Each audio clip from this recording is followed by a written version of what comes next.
Business professional in Miami. He also served as the executive director for the East American Chamber of Commerce. I'm especially proud to say he's a former board member of NE2P, or East Avenue Partnership. He then was Counsel General of Haiti here in Miami, and then most recently, former Minister of Haitians Living Abroad in Haiti. We are extremely delighted and thankful for him to come here tonight and share his experiences with the Haitian diaspora. Please help me welcome Francois Guillaume.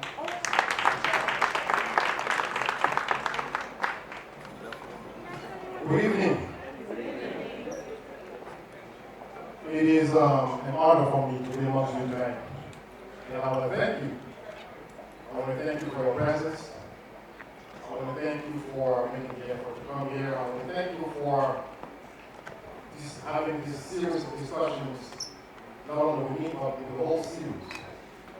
I want to congratulate People Force, the whole People Force team, the whole Little Haiti Cultural Center team for this series of talks, because they're very important. I want to also thank the different people that helped me be here almost on time tonight. I apologize for that. Melanie Joseph, Yson Joseph, and the whole People Force team. Bear with me as Little Haiti, so from time to time, I'm going to try to go and visit my name with the Massacre.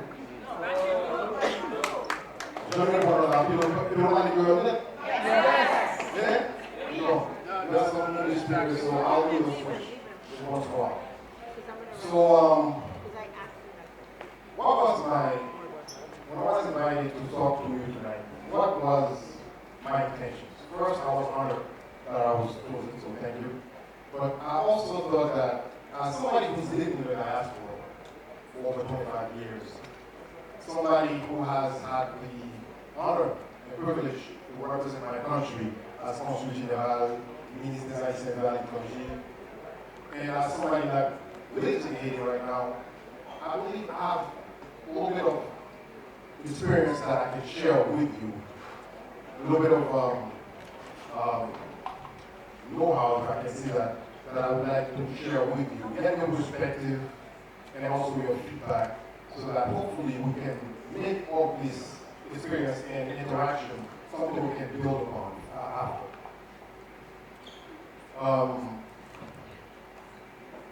As the intro mentioned earlier, my experience has mostly been in business.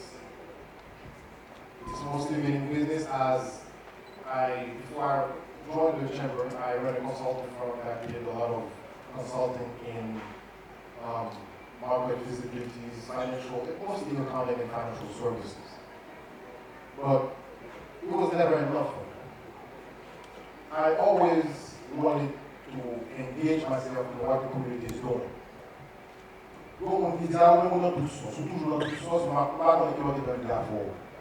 But it's because I've nurtured the sense of the force civic within me ever since I was a child. Briefly, to let you know who I am a little bit, I was born in Haiti, but I am third generation of my family being civil servant to this country. My grandfather on my father's side was deputy, Veret. Wow, that's not much better. My grandfather on my father's side was deputy also of Veret. He then became president of Haiti.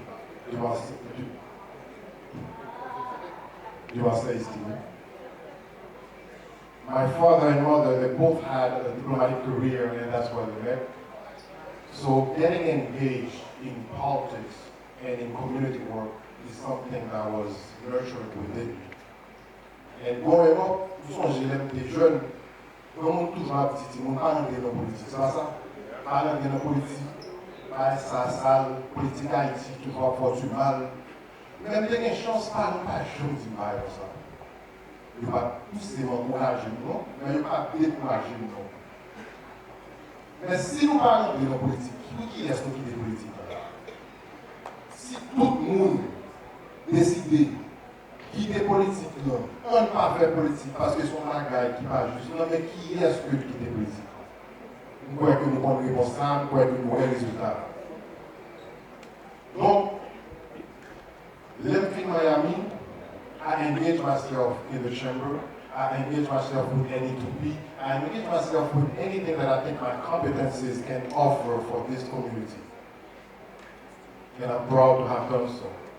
This engagement led me to be chosen as the Consul General. President Martelly had done me the honor to represent Haiti as Consul General, which I did for 2 years. Pendant 2 ans, c'était vraiment une expérience noble. Nous venons apprendre en pile l'administration publique Haïti. Nous venons avoir l'autre relation avec plusieurs autres organisations dans Miami.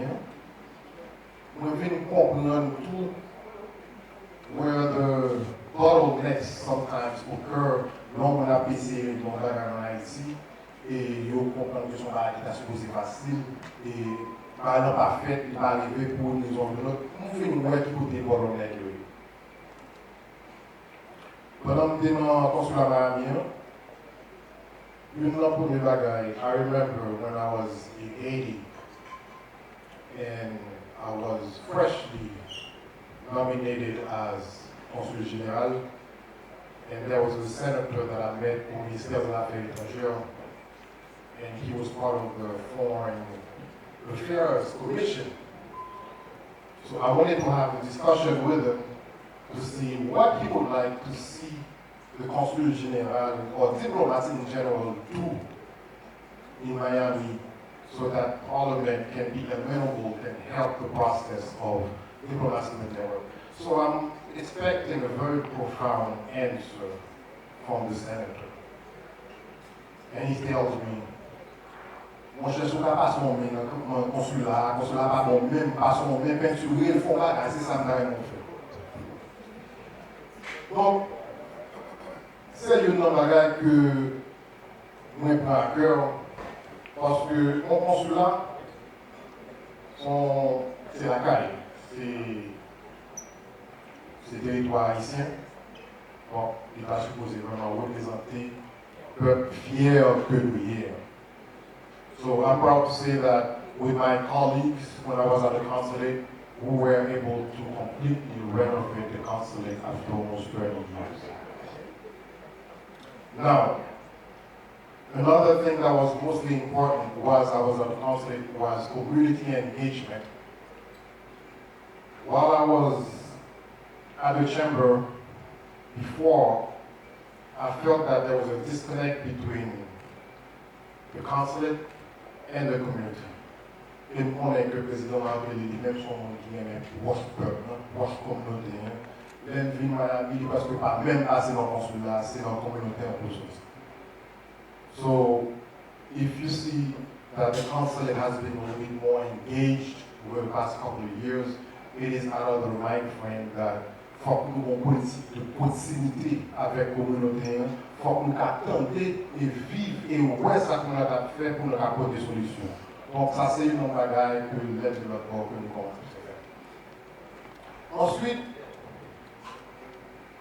à bon moment, il y a eu un changement de gouvernement et il y a eu pour mon plus haut ministre des Haïtiens vivant à l'étranger en Haïti. I thought long and hard before I accepted that post, but I am loyal to my president in that sense. Si le président dit besoin de mon côté, dit excellence, vous pensez que c'est la besoin, I will obey. And I did, and I don't regret it one bit. I spent 9 months as ministre des Haïtiens à l'étranger. The scope of responsibilities of that ministry is amazing. N'a parlé de 4 millions de monde qui vivent en dehors d'Haïti qui représentent la diaspora haïtienne. Nous connaissons que nous tous connaissons pas ça. Nous connaissons que c'est 2 milliards de dollars que nous voyons chaque année en transfert. On a une conversation avec un parlementaire, pas parlementaire encore, et m'a essayé de mettre en perspective l'importance pour le Parlement vraiment commencer à légiférer, make some laws to really have a diaspora engagement for Haiti. And I told them about the 2 billion, I told them about the various missions that occurred from diaspora organization to diaspora organization in Haiti, the impact that such knowledge transfer has on people in Haiti. Et puis, je répond, projet, choisir, c'est ça. Mais là, dans mon calcul, entre 2 milliards de dollars que la diaspora en Haïti. Et puis, tout comme nous-mêmes, nous, Haïti, nous voyons madame, nos petites, nous maîtresses sur le bord, qui s'activissent. Donc, là, moi, mon problème. Mon problème, parce que faut mon processus d'engagement formel entre diaspora et les politiciens haïtiens. Nous ne pouvons pas compter seulement sur le gouvernement, nous ne pouvons pas compter seulement sur le ministère haïtien à l'étranger. Il y a un travail pas pour le faire. Mais nous-mêmes, Haïtiens, we have some work to do. One of the first things I was able to do, however, as Minister des Haïtiens à l'étranger, the next month I was nominated in April. The budget was being ratified in June. Through a lot of my lobbying efforts and talking with different stakeholders in the government, I was able to increase MAV's budget by 63%. Went from 80 million gold, which is really nothing, to 131 million gold. And the bulk of that 63% increase is in terms of programs. Programs that will help the diaspora get engaged. Programs that will help young professionals go to Haiti and offer the services of retirees. So, my experience as minister was very helpful also in terms of understanding what's missing. Parce que nous n'avons pas parlé de l'engagement diaspora depuis quelques temps. C'est pas ça? Non? Nous n'avons pas parlé de ça? Oui? Est-ce que nous satisfaits de ça nous pensons que nous avons maintenant avec ça qu'a fait Kounier? Non? Oui? Nous avons fait plus. Nous avons fait plus? Bon, donc, est-ce qu'on déjà sont dans l'ambiance? Beaucoup? Comprenez? On a fait tout à l'heure. Donc, engagement diaspora, c'est sujet primordial. Engagement diaspora, côté nous avons utilisé les ressources nous améliorées, c'est une bagaille que nous voulons nous concentrer plus à soi. Et à travers l'expérience, on croit que nous sommes plus ou moins bien placés pour faire des recommandations. Donc, qui s'est passé? Pour nous là, il y a 2 domaines pour nous concentrer sur. c'est développement économique et engagement politique. On est diaspora déçu du fait que le pas que diaspora est reflété dans le décret électoral. Comme ça. Ce n'est pas nous-mêmes seulement.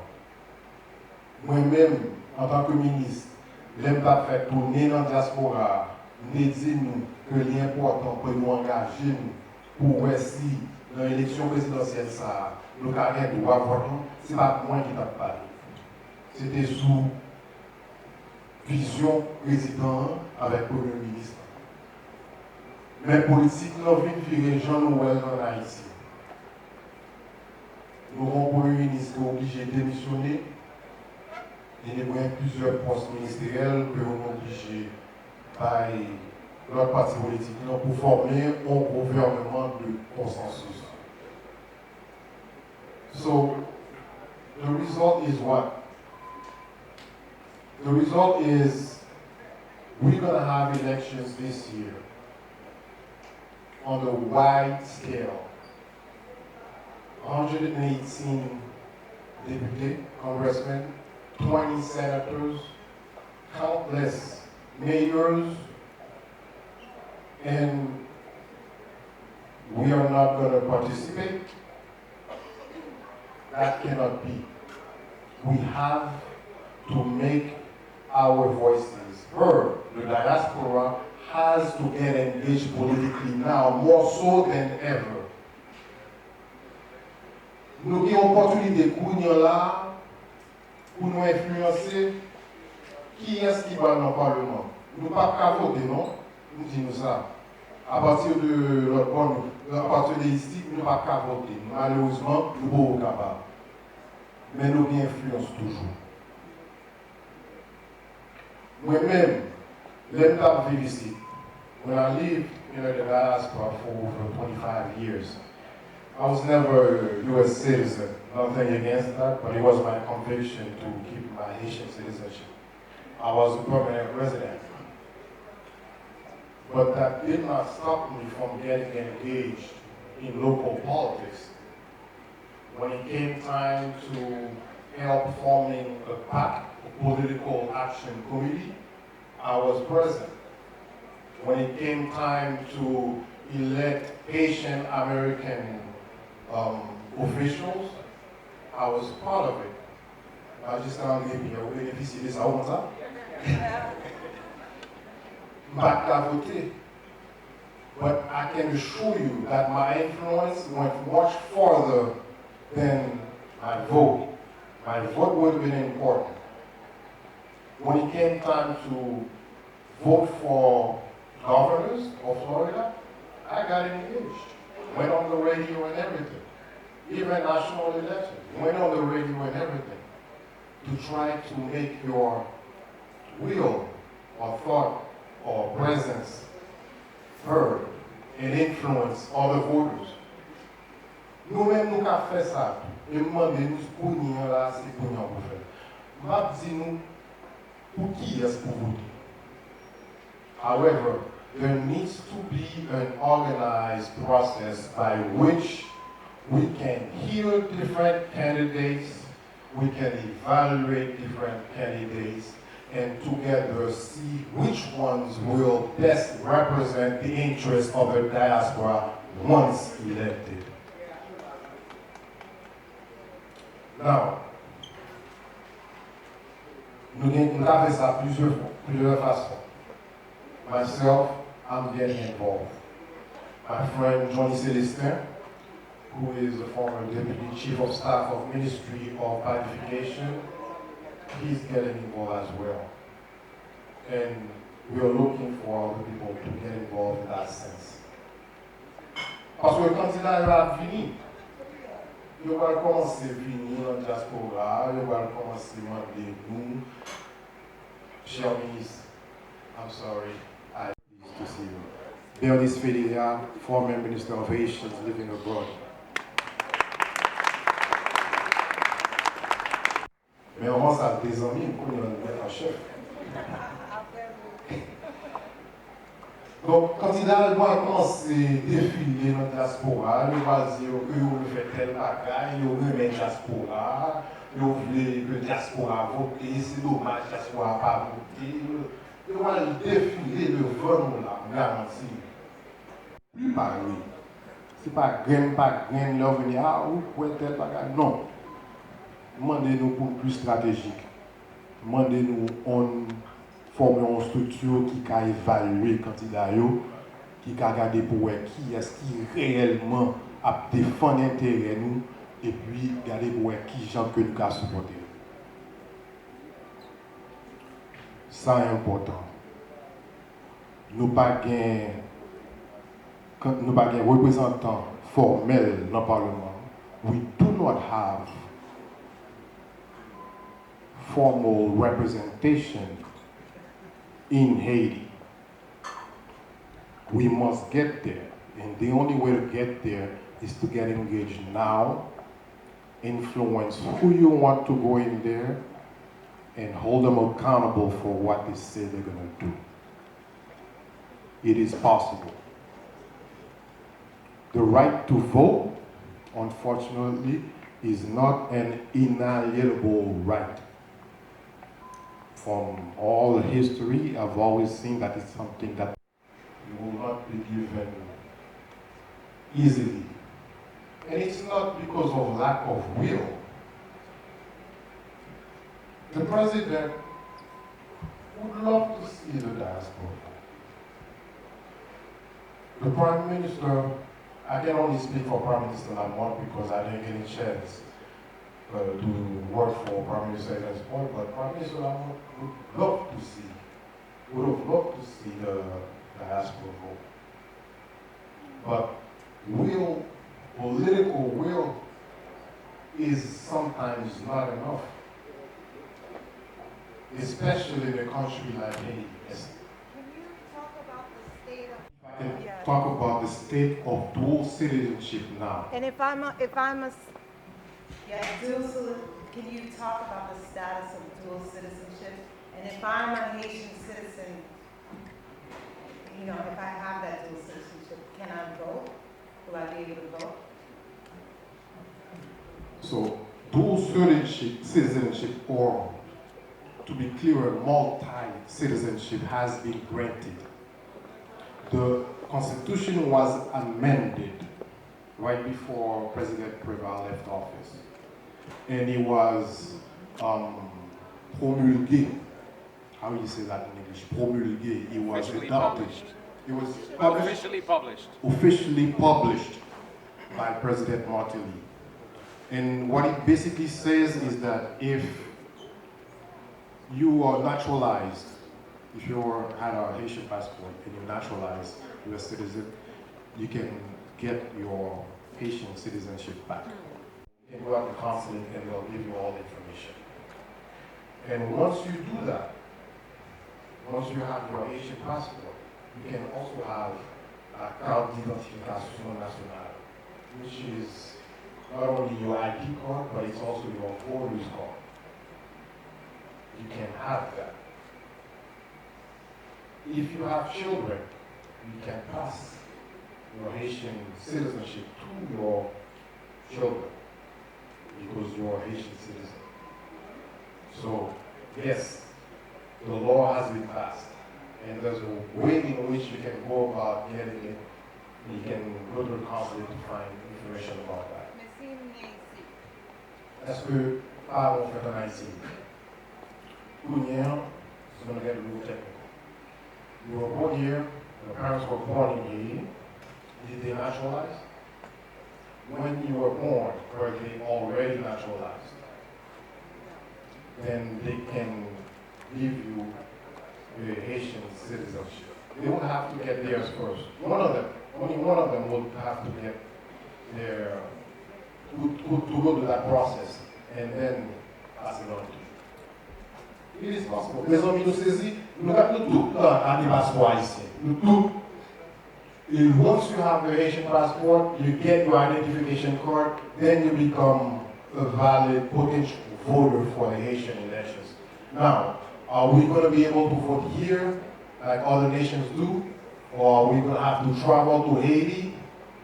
Right now, we cannot vote here because the electoral law doesn't allow it. But if you can get your electoral card here and decide to go to Haiti and vote, nobody's gonna stop you. It's your right as a citizen. So thank you for that question. Political engagement. Crucial. We have to get involved. Economic engagement. How do we get involved economically? People have been doing it all over the diaspora. You know, somebody wants to open a little car dealership to send cars in Haiti, they make a little money, and their brother robs them, and they say, ah, you know, I see ça you're doing it. And somebody wants to open a little restaurant. It's little initiatives here and there that we're doing, which is good. But we need to be, we should be more strategic in how we're going to invest our money. Nous travaillons pour l'argent, non pas pour que nous perdons l'argent. So there are ways in which we can pull our resources together and make a true impact when we say we're going to invest in Mont Saint Nicolas, for instance, that we're going to put a little break and breakfast there. There are ways that we can do that. There are ways to, because I know that not everybody wants to go to Haiti and watch and manage their business. There are ways you can invest in some mechanisms that will yield a return for you. This is one of the things that I started working on, that I want to finish working along with the Minister of Haitians living abroad. Investment mechanisms that will take your hard-earned capital, safely invested, transparently, just like any other investment bank in the United States, into projects, portfolio projects in Haiti. It's possible. And we're working on that. I want to especially thank my wife because I haven't seen her much for the past 3 years, and she's decided to still be with me, so thank you. That's a she. So, franchises. Why can't we have on si back griot, a fait bon griot, et puis back griot ça a une franchise? I'm not talking about McDonald's and all these green Haiti, but they can be in Haiti.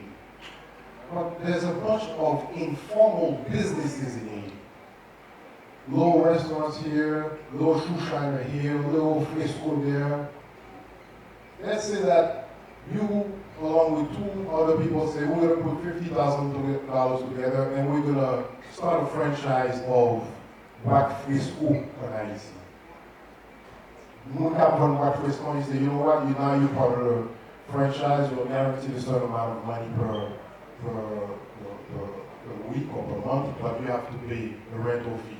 You renovate Black Frisco, vous avez Black Frisco, vous avez tout le monde, si vous avez tel boulot, vous avez un parcours à Black Frisco encore, lorsque vous avez un bon, vous avez tel Black Frisco, vous avez un paquet de Black Frisco dans toute la capitale. But it's a franchise. You don't have to manage it, but you created a local franchise. And that can go for almost any informal business that works in Haiti. There are ways we can go about that. Political engagement and economic engagement. Make no mistake about it. The diaspora is Haiti's most sustainable solution to economic development. Make no mistake about it. We have experienced in the past few years great progress. FDI, foreign direct investment, has increased by about 20%. Tourism increased by 20%. Crime reduced by, violent crimes reduced by 80%. So there's quite an uptrend, positive uptrend on many indices in Haiti. But what is going to really make those indices more steady and increase is with the diaspora's engagement. We talked about 20% increase in tourism, but the tourism is really visits. You know, people that go to Haiti some are missionaries, and most is the diaspora that haven't seen their families and they will see their family. But the potential that we would like to unleash has not yet been unleashed. Where the diaspora not only goes to Haiti to visit their family, but takes full advantage of what Haiti has to offer. Go, Tiki. Tiki. He left? I know Tiki is very passionate about the issue. When you go to Haiti, how many sites, how many tourism sites do you visit? Anybody? The last time you went to Haiti, how many tourism sites have you visited? Anybody? Did you visit Citadel? How was that? Was good. And only good? Well, that's what I could say. Good. Anybody else? What other sites have you visited? Saint Luciano. What did you see there? Red Plage. Beautiful beaches. Who else?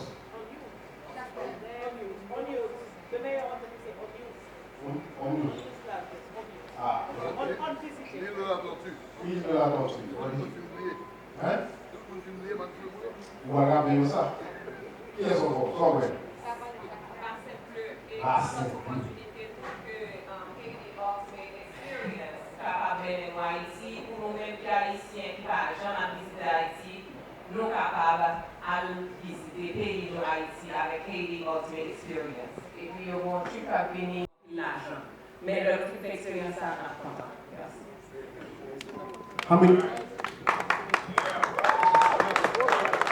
Combien d'entre vous étiez au courant de Haiti Ultimate Experience? How many of you were aware? Okay, now you all are aware of the Haiti Ultimate Experience. And it's that ultimate experience that's gonna make the difference in economic development in Haiti.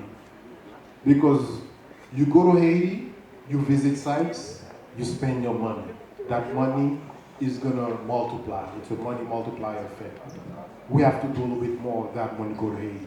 When you're not in Haiti, we couldn't visit Haiti. When I'm in Haiti, I try to go to different provinces every once in a while to discover my country. I am still discovering my country. It's amazing. No. Ah, voilà déjà. Faire ma 52. On descend dans la galette là, et vous rentrez dans ces ruelles là, et puis, je fais, mes amis, marchez, oui, donc là-dessus.